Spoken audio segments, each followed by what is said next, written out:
Saludos, sean bienvenidos a un nuevo capítulo más de La Ventana Rota. Mi nombre es Diego Mendoza y en el día de hoy tenemos como invitada a María Corina Machado, quien es precandidata a presidenta de la República. María Corina fue diputada de la Nación, es fundadora y coordinadora del movimiento del partido político 20 Venezuela. María Corina, bienvenida y vamos a entrar de lleno con esto. Llama mucho la atención, el proceso electoral se va a realizar según se tiene pautado en 2024, pero no se puede dejar pasar por alto que en años previos, anteriores, en anteriores procesos, lo que fueron 2017, 18, 20, e incluso el último proceso electoral de 2021, que fueron las elecciones regionales, no participó 20 Venezuela ni participa usted en el proceso electoral. eh, Teniéndose como argumento de que no hay las condiciones para ir a un proceso electoral. Entonces, ¿qué cambios han ocurrido para que ahora sí el mecanismo electoral sea una herramienta creíble para producir un cambio en el país?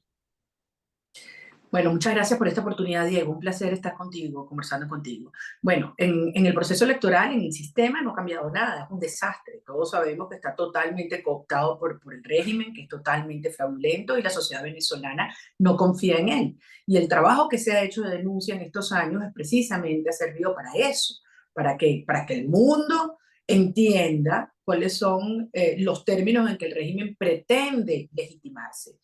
Por eso yo creo que lo primero es lo primero. Y lo primero es que para que pueda haber un proceso electoral donde la gente confíe y donde además competitivamente podamos derrotar esta tiranía, tiene que escogerse y darle fuerza y legitimidad a una dirección política que tenga las cosas claras y que se proponga realmente lograr este objetivo. Por eso que nosotros hemos planteado que lo primero tiene que ser la renovación del liderazgo opositor y que eso no puede hacer con la participación del CNE ni del régimen, sino tiene que ser organizado por la sociedad venezolana, de manera que le demos mucha confianza a la gente, a los venezolanos que estamos aquí y a los que están fuera, para participar, para elegir entonces un nuevo liderazgo que ahora sí, con toda esa fuerza y ese respaldo, pueda enfrentar el sistema electoral y lograr los cambios indispensables para que tu voto elija. Esa es la gran diferencia. ¿Qué diferencia a María Corina Machado del resto de los candidatos, precandidatos que hay actualmente en la palestra pública? Bueno, yo creo que esa es la pregunta que le podrías hacer a cada venezolano.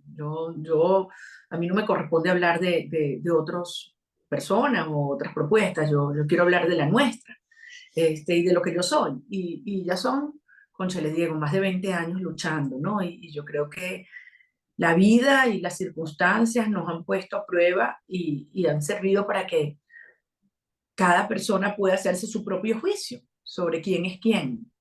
Y, y yo sé que yo he estado en momentos donde verdaderamente me he sentido como nadando en contra de la corriente, ¿no? Y hasta a veces sola, porque no es fácil decir la verdad en un contexto de tanto riesgo y enfrentando un sistema tan cruel. Sin embargo, yo creo que estos años de lucha y forjando el carácter y el espíritu. Y yo creo que de alguna manera todo esto fue como preparándonos para este momento. Yo, como los venezolanos saben, creo que el socialismo es pobreza, es miseria, es violencia, es oscuridad. Y le presento a Venezuela la posibilidad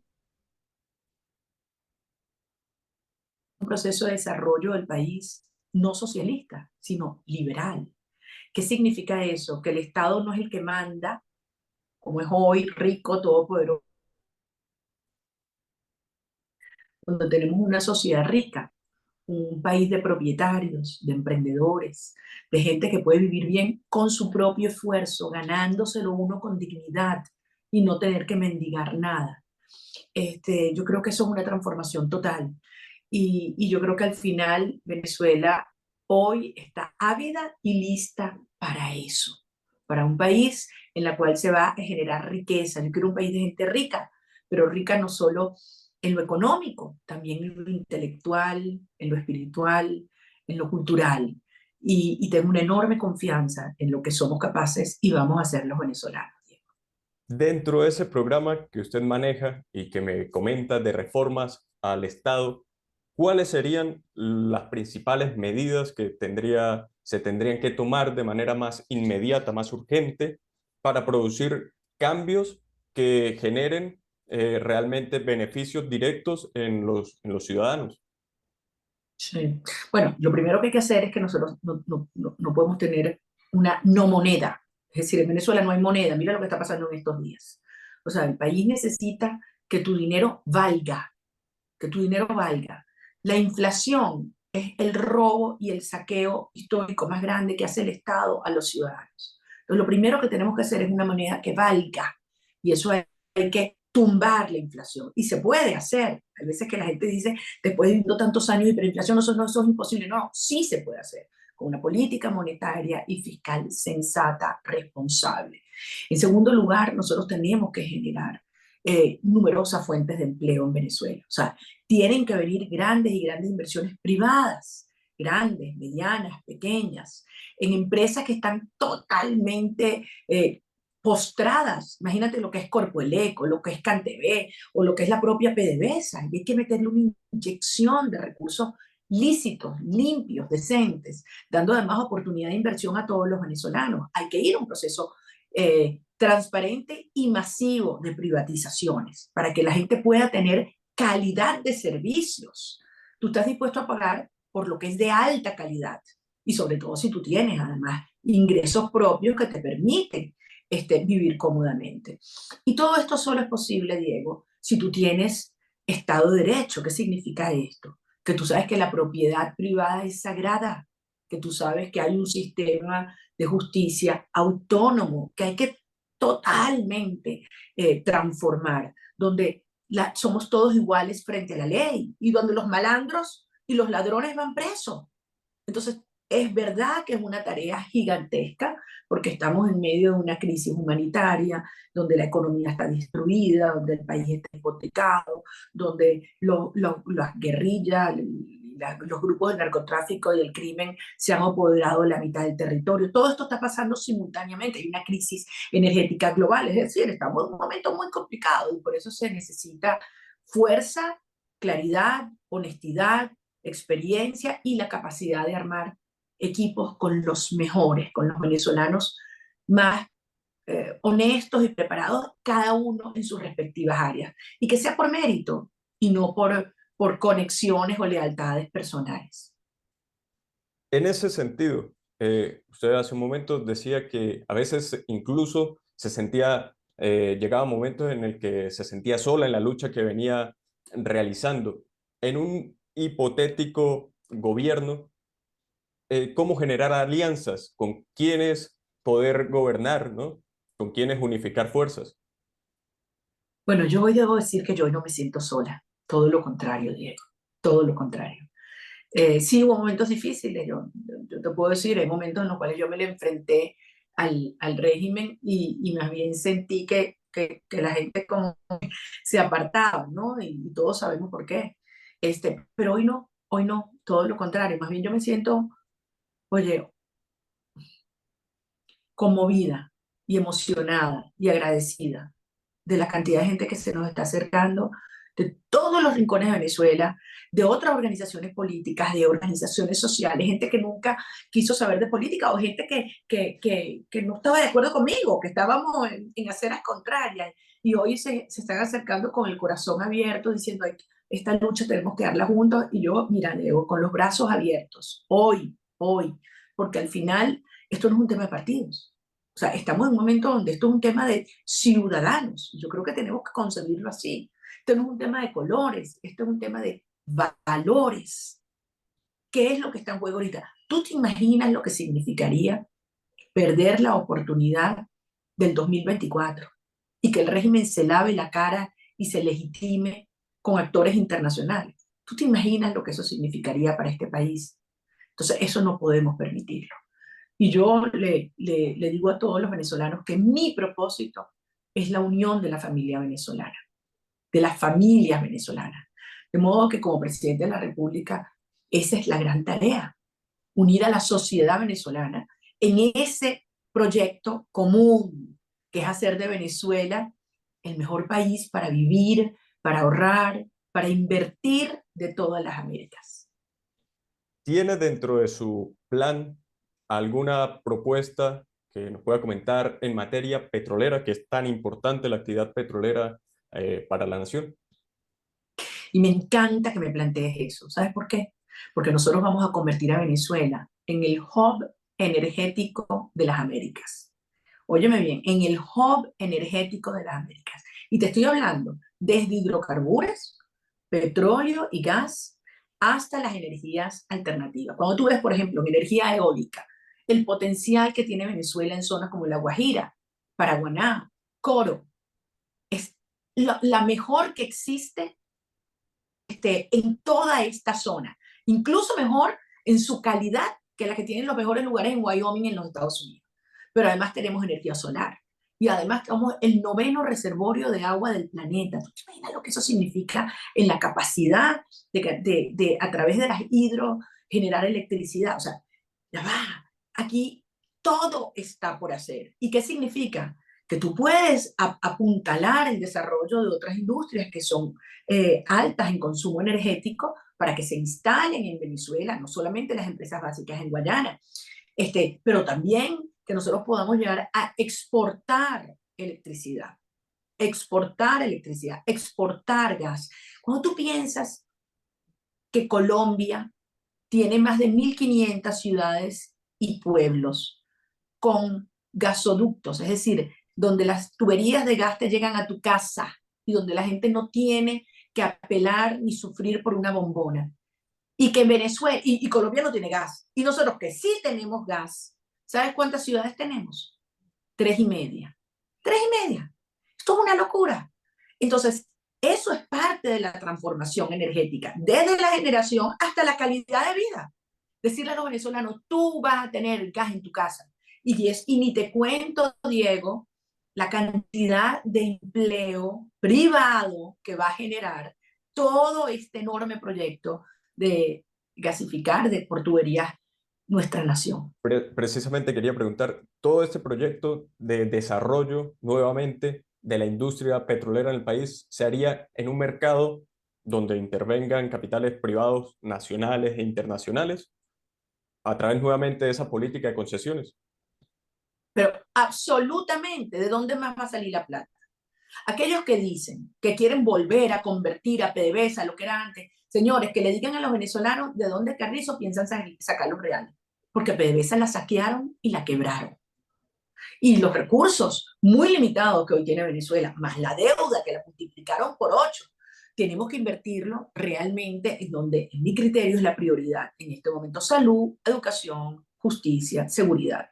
El sector energético tenemos que ir a un proceso masivo de apertura y de privatización, pero dándole oportunidad para que los venezolanos también puedan invertir, además de atraer los capitales externos, que el venezolano realmente pueda invertir a través del mercado de valores o directamente a través de empresas en la capa media del negocio de toda la cadena, donde hay un espacio gigantesco para empresas pequeñas y medianas de servicios y de mantenimiento. Entonces, esto se va a convertir en una dinámica virtuosa, pero para que la gente haga eso, Diego, tú tienes que tener confianza en el sistema de justicia. Tú tienes que tener confianza que la propiedad privada es sagrada, que tú tienes un sistema de tribunales que defienden al individuo o en este caso a la empresa y no que siempre está del lado del Estado, ¿me explico? Entonces, a tal efecto, yo lo que creo es que tenemos que replicar y estudiar lo que son las experiencias de Colombia y de Brasil,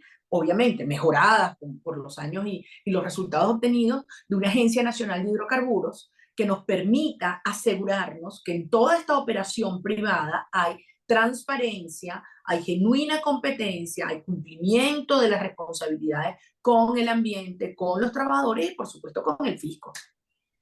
Ya que toca el tema de la inversión en educación, para mí es un tema muy importante. ¿Qué reformas haría en esta área la educación en el país no es un secreto para nadie, el estado en el que se encuentra, tanto la educación básica como la educación universitaria. Entonces, ¿qué tipo o qué estilo de sistema adoptar para cambiar esta realidad? Mira, para mí has tocado el desafío más grande que tenemos como nación, como sociedad. O sea, porque el sistema educativo venezolano hay que hacer una verdadera transformación. Nosotros no podemos mirar para atrás y creer que esto es un problema de cuántos pupitres nos faltan o cuántos maestros no han llegado o la fachada de las instalaciones. No, no, no, no. Aquí hay que repensar completamente el objetivo del sistema educativo. ¿Estamos educando para qué? Yo creo que hay que educar para la libertad. Yo creo que hay que formar ciudadanos libres y autónomos, que sean capaces de, con estas destrezas y estas capacidades que adquieren, poder surgir, generar eh, riqueza, acceder a los mejores empleos. Por eso hay que pensar hacia dónde va el mundo, cuáles son esas destrezas y conocimientos que el mundo de este siglo requiere.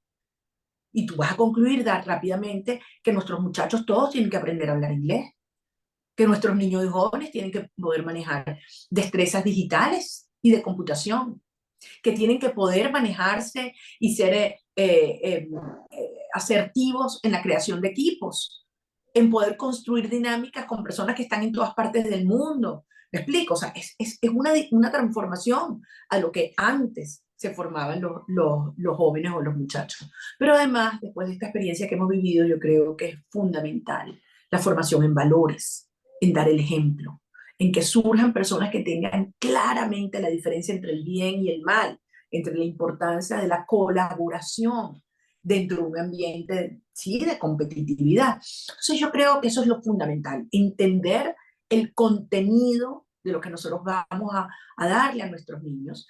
Y después viene toda la dimensión, digamos, institucional. ¿Quién educa? Exactamente. ¿Quiénes tienen que intervenir en las decisiones de la educación? Los padres, en mi criterio, tienen mucho que decir sobre la educación de sus hijos. Yo no veo un Estado que ideologiza o que es el Estado educador. No, el Estado tiene que ser facilitador, asegurarse que la educación le llegue de calidad hasta el último niño, pero no necesariamente ejecutarla el Estado. Y nosotros hemos estado estudiando las mejores experiencias alrededor del mundo.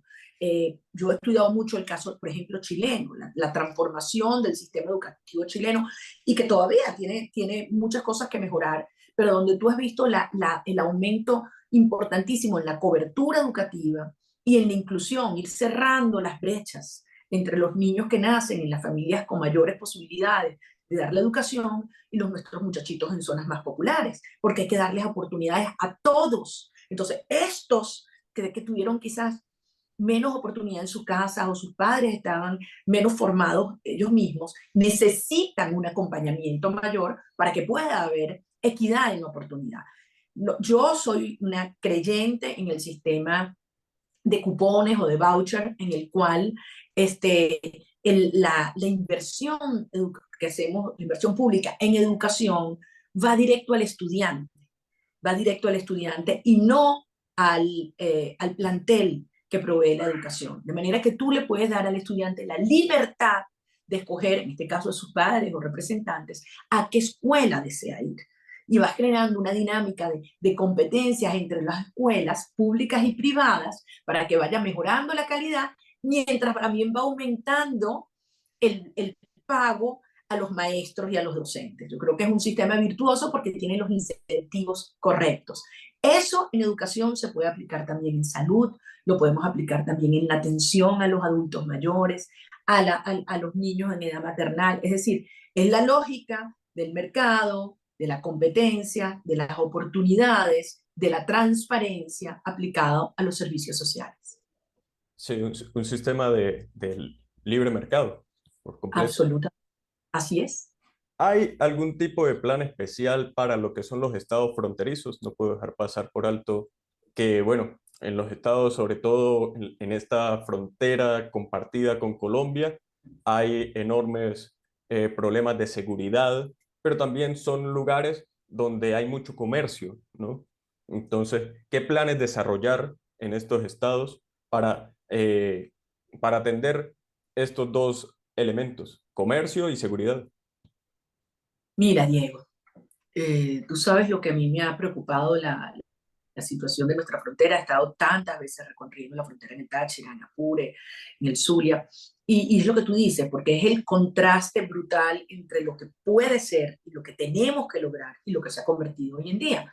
Todos sabemos lo que es hoy en día la frontera con Colombia, una enorme zona gris, donde hay gente que dice no hay ley. Yo sí, sí hay ley, pero es la ley de la mafia, es la ley del crimen, y a eso están sometidos los comerciantes, los productores, los ganaderos, los ciudadanos de a pie, eh, con una moneda que no vale nada, y donde, bueno, el contrabando y el crimen es de lo que se termina imponiendo. Entonces, evidentemente que volver a establecer el orden, la ley, la prosperidad en estas zonas es un desafío gigante. Pero es que cuando uno ve, eso es lo que tú dices, lo que puede ser nuevamente la frontera más rica y activa de toda América Latina, es la frontera entre Colombia y Venezuela, y donde por la vía del comercio y la complementariedad entre las dos naciones hay la oportunidad de generar, bueno, todo tipo de riqueza. Ahora, seamos realistas, ¿cómo están las comunicaciones en Táchira? ¿Cómo están las vías de acceso a estas zonas productivas? ¿Cómo están los servicios? Entonces, al final es sistémico. Uno no puede creer que con pañitos calientes, bueno, ay, sí, abrieron la frontera y no pasó nada. No pasó nada. ¿Por qué? Porque el crimen sigue allí, sigue siendo el contrabando el que manda, y tú te pones a ver qué puede hoy en día producir Venezuela para exportar a Colombia. El dolor que nos da es que lo que se nos está yendo es nuestra gente. Pero de resto, en un país donde se lo ha consumido el socialismo y el crimen, como es el caso de Venezuela, difícilmente tú puedes ser competitivo con otros países. Por último, quiero darle la oportunidad de que le dé un mensaje, sobre todo a los jóvenes, de cara al proceso electoral. Yo estuve dando algunas clases, jóvenes de quinto año, bachillerato, y les preguntaba acerca de quién tenía planes de irse del país. La inmensa mayoría del salón levantó la mano. No hay como, y uno puede conversar con gente joven y se da cuenta de que hay gente que está, vamos a decirlo, está molesta con la política, gente que no quiere saber prácticamente nada de política, que siente que ha sido tanta la intervención durante todos estos años que ha permeado cada esfera de la vida del individuo, que ya no quiere saber más al respecto. Entonces, ¿cómo un mensaje para llevar a esa gente a a un proceso electoral, para decirle que hay, que es el mecanismo que se tiene, pero además que hay esperanza, ¿no? En un país que está, como usted misma comenta, por hacerse de nuevo. Sí, por hacerse de nuevo. Sí. Que es una gran oportunidad, Diego, porque tú te pones a ver cuántas veces en la historia de la humanidad a una generación se nos presenta la oportunidad de arrancar de cero, de raíz, porque aquí no queda nada. Nosotros vamos a tener que hacer ese diseño institucional y poner unos pilares republicanos, éticos y liberales muy sólidos para que Venezuela despegue. Ahora, cuando tú me hablas de lo que te dicen los chamos, bachillerato y tal, pues pongámonos en su lugar. ¿No sentirías tú lo mismo también? Yo sí, yo sentiría, ¿sabes? Estos tipos que se han creído, la política es una porquería, no sirve para nada, no creo porque me engañaron de un lado, me engañaron del otro. O sea, hay que entender lo que estos muchachos han crecido viendo la corrupción, la mentira. Y donde le dicen, no, bueno, es que la política es así, en la política todo el mundo roba. No, no, no, no, mentira. Yo quiero un país donde nadie robe. Ese cuento de que, bueno, lo que es igual no es trampa. No, no, no, eso nos hace un país de tramposos. Yo quiero un país donde nadie haga trampa. Y hay que empezar por dar el ejemplo.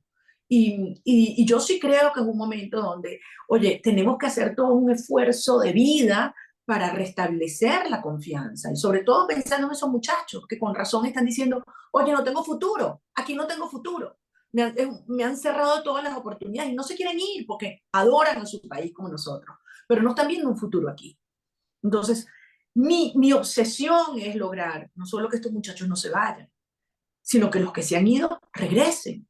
Yo tengo mis 3 hijos afuera. En mi caso fue por persecución y por amenaza. Y yo tenía que escoger entre, como mamá, cuidarlos y protegerlos y como ciudadana asumir el compromiso de lucha. Pero cuando yo veo todos estos muchachos que están alrededor, no hay una sola familia en Venezuela que está unida completa. Y nuestro gran anhelo es volver a unificar a nuestra familia aquí. Oye, que los papás en la noche puedan ir a acostar a sus hijos y rezar con ellos y darles la bendición. Que los niños lleguen del colegio y se sienten con los abuelos porque le echen los cuentos de cuando sus papás eran chiquitos o cuando eran las cosas antes.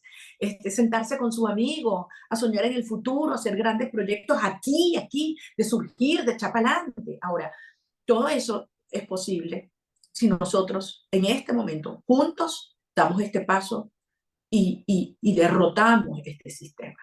Yo, tú sabes que nunca he hablado, me ando con medio tinta. Yo voy por la calle, el medio, y digo las cosas como yo siento que son.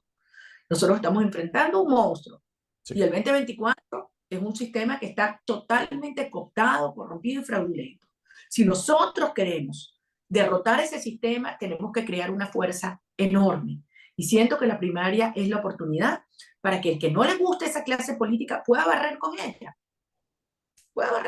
de lado y lado, y tenga la oportunidad de escoger algo, no como dicen, ay, que yo voy a ir con un pañuelo en la nariz. No, ¿por qué? Que tú puedes escoger un proyecto, una propuesta y un liderazgo con el que tú genuinamente te sientes identificado. Que sepas, esta persona no me va a fallar. Y yo creo que esa es la enorme oportunidad que tenemos por delante. Y yo he asumido este compromiso contigo y con cada uno de los venezolanos. Yo estoy consciente la enorme responsabilidad que tenemos y le digo a Venezuela que puede contar conmigo y que aquí estamos resteados hasta el final, porque Venezuela la vamos a transformar. Y como yo digo, vamos a hacer ese país donde va a haber orden y justicia, donde va a haber seguridad para todos, un país en el que tú vas a poder tener plata en tu bolsillo, bien ganada, no regalada, y un país en el que vas a poder tener a tu familia junta aquí y viviendo felices, felices y libres. Esa es mi obsesión y ese es mi compromiso. Y al Táchira en particular, como yo siempre les digo, ustedes han sido la conciencia de Venezuela en estos años de lucha. Sé que se han ensañado contra ustedes precisamente por ese espíritu bravío, recio, noble, solidario, y por eso yo los respeto, los admiro y los quiero tanto. María Corina, muchas gracias por la oportunidad de haber aceptado la entrevista. Espero más adelante poder volver a conversar, a tenerla nuevamente en el programa. A ustedes Claro que que nos sí, están Diego. viendo, no olviden suscribirse, activar las notificaciones y dejar sus comentarios para seguir aumentando el debate en torno a este tema tan importante que a todos los venezolanos nos concierne. Hasta un próximo programa de La Ventana Rota.